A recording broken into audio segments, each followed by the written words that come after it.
UDF-നെതിരെ വിമർശനവുമായി സമസ്ത കാന്തപുരം വിഭാഗം. SNDP NSS സംഘടനകളുമായി LDF-ന്റെ അടുപ്പത്തിനു കാരണം UDF-ന്റെ ജമാഅത്തെ ഇസ്ലാമി സമീപനമെന്നാണ് വിമർശനം. UDF നിലപാട് തിരുത്തണമെന്ന് SYS സംസ്ഥാന പ്രസിഡന്റ് റഹ്മത്തുള്ള സഖാഫി എളമരം 24-നോട് പറഞ്ഞു.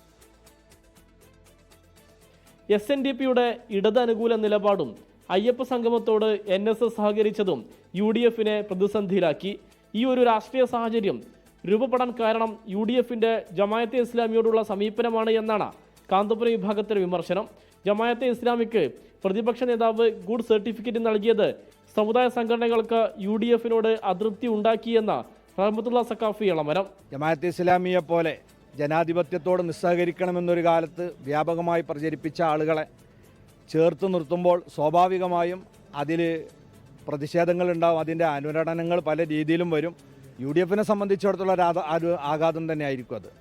UDF തിരുത്തിയില്ലെങ്കിൽ ആഘാതം ഇനിയും ഉണ്ടാകാനിടയുണ്ട്. ജനാധിപത്യത്തോട് നിസ്സഹകരിച്ച ജമാഅത്തെ ഇസ്ലാമി മുസ്ലിം സമുദായത്തോട് മാപ്പ് പറയണമെന്നും റഹ്മത്തുള്ള സഖാഫി പറഞ്ഞു. ജമാഅത്തെ ഇസ്ലാമിക്ക് ഇപ്പോൾ മതരാഷ്ട്രവാദം ഇല്ല എന്നായിരുന്നു നേരത്തെ VD സതീശൻ പറഞ്ഞത്. ഇതിനെ അന്നും കാന്തപുരം വിഭാഗം എതിർത്തിരുന്നു. സമീർ ബിൻ കരീം, 24, മലപ്പുറം. ലോകത്തെവിടെയായാലും ഏത് സമയത്തും 24 വാർത്തകളും ഓഗ്മെന്റഡ് റിയാലിറ്റി പാക്കേജുകളും എക്സ്പ്ലെയിനറുകളും വിശദമായി കാണാൻ ഞങ്ങളുടെ YouTube ചാനൽ നിങ്ങൾക്ക് സബ്സ്ക്രൈബ് ചെയ്യാം.